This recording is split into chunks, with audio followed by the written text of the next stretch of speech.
In this video, I'll show how to install a Loksound 5 micro sound decoder into an Atlas N-scale GP35. So let's get started. The sound decoder for this project is the new Loksound 5 micro.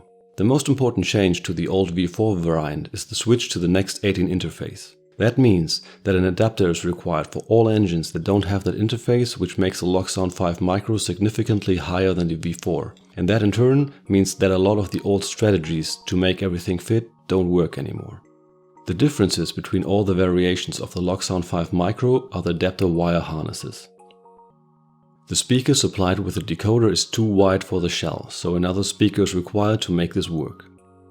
Some shells have enough vertical clearance to use a ZIMO LS8x12. This model has only about 6mm vertical clearance, so the unmodified ZIMO speaker is too tall. One option is to cut off the bottom of the speaker baffle, file down the baffle body to the appropriate height and then glue the bottom back on again.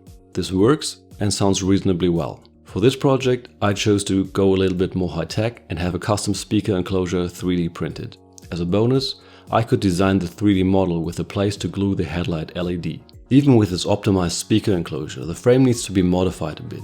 I mark the piece in the front of the frame that I need to remove with a black marker. I also need to create a bit of a bevel on an edge in the back of the frame to make the decoder fit better, so I mark that edge as well. After disassembling the frame and the drivetrain, I make the cut using a metal saw and create the beveled edge with a mill file. While cutting the frame, I make sure to not come too close to the little tab that holds part of the drivetrain in place.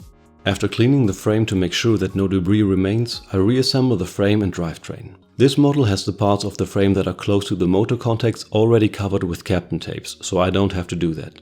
It's important to cover those areas to make sure that the motor contacts never come into direct contact with the frame. If that ever happens, the expensive decoder is dead. After I'm done with the frame, it's time to move on to the shell modifications. First, I cut the light conductor for the headlight as short as possible to make room for the speaker in the cab.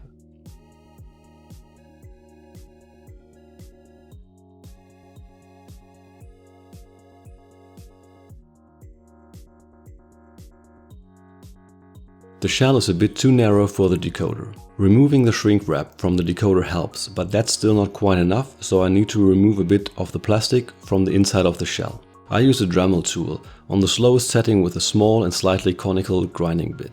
I make sure to not stay anywhere for a long time to avoid too much heat buildup and ending up with a melted shell as a result.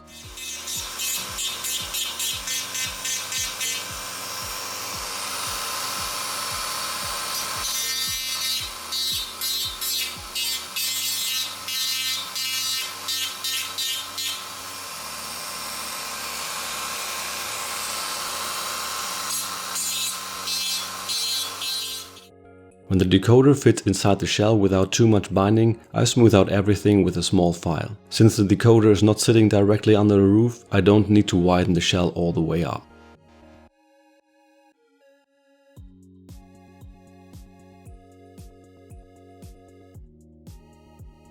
Since I removed the shrink wrap from the decoder, I need to isolate the frame with Kapton tape and then tape the decoder into position in the back of the engine.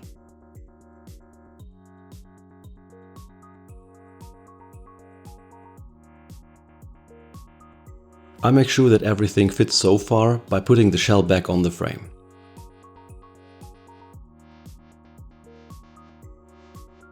Now it's time to connect the motor and track wires. In order to get a good connection to the frame house, I cut the contact pads from an old light board and slide it into the corresponding slots in the frame.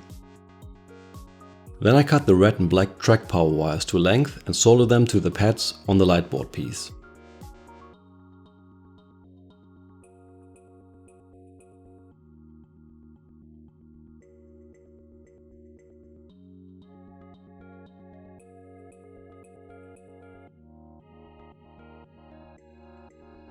When that's done, I cut the orange and grey motor wires to length and solder them to the motor contacts. I have trimmed the copper wire contacts of the motor short to further reduce the risk of them coming into contact with the frame.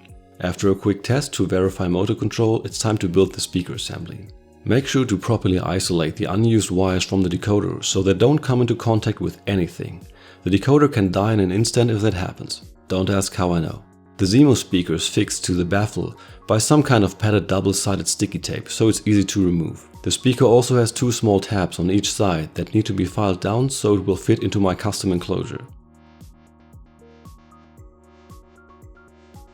After gently pushing the speaker into the enclosure, I use dual component epoxy adhesive to fix the speaker to the enclosure and create an airtight seal. I apply the adhesive with a toothpick on all edges, making sure that there are no spots that don't have the adhesive applied. After the adhesive has cured, I cut the speaker wires to length and solder them to the contacts in the speaker. I don't solder to the spring-loaded portion of the contacts to avoid increasing the height of the assembly as much as possible. It doesn't really matter which wire is connected to which contact. It's important to clamp the speaker while soldering, because the magnet inside the speaker will happily stick to the soldering iron if it gets the chance.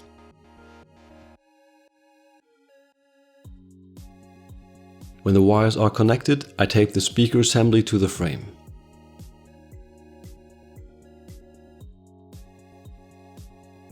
Stalling engines are annoying, and stalling sound-equipped engines even more so. There's not much room for a keep alive, but I like to stack the odds in my favor. So I'll add two 100 microfarad tantal SMD capacitors to help the decoder remember what it was about to do should it lose power for a fraction of a second. The capacitors are rated for 20 volts.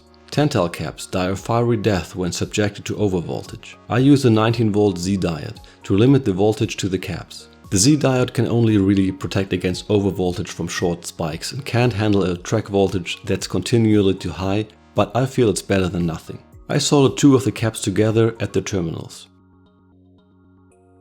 It's important to make sure that both of them are in the same orientation so they are wired in parallel. Without going into too much detail, the components need to be soldered together at the terminals with the lines, and then those terminals need to be connected to the blue wire from the decoder. Please keep in mind that this is only true when you are using the same style SMD tantal capacitors. The markings on the terminals of electrolyte caps are different, so if in doubt, check the datasheet or ask your local electronics guru. The contacts without the lines need to be soldered to the ground terminal of the decoder. There's no solder pad for this on the adapter PCB. Since I need to solder the keep alive to the decoder directly anyway, I will also wire the U+ contact to the pad on the decoder as well, even though it is available through the blue wire on the adapter as well. Before I install the keep alive, I wrap it in Kapton tape so the bare contacts of the Z-Diode can't get into contact with anything. I remove the blue wire from the adapter and use a piece of that to connect the keep alive to the decoder. After that, I'm using a piece of black wire to connect the keep alive to the ground contact. The last thing left to do is the installation of the LEDs for the front and rear light. I use pre-wired SMD LEDs for this and 1 kilo ohm SMD resistors to save space. For the rear light, I make use of the fact that the blue U+ wire is the common connection for all function outputs to keep the wires short, and reuse the blue wire connection of the keep alive for the anode of the rear light.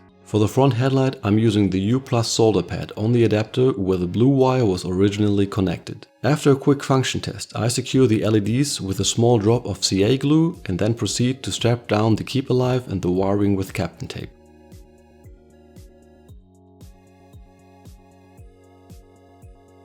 When everything is secured, I put the shell back on to make sure that everything still fits inside.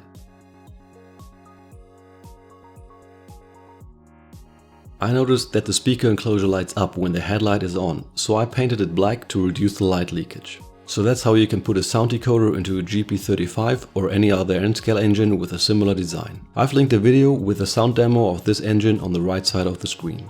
I glossed over some of the general aspects of decoder installation in this video, so I have linked a video where I explain these things in more detail on the left side of the screen.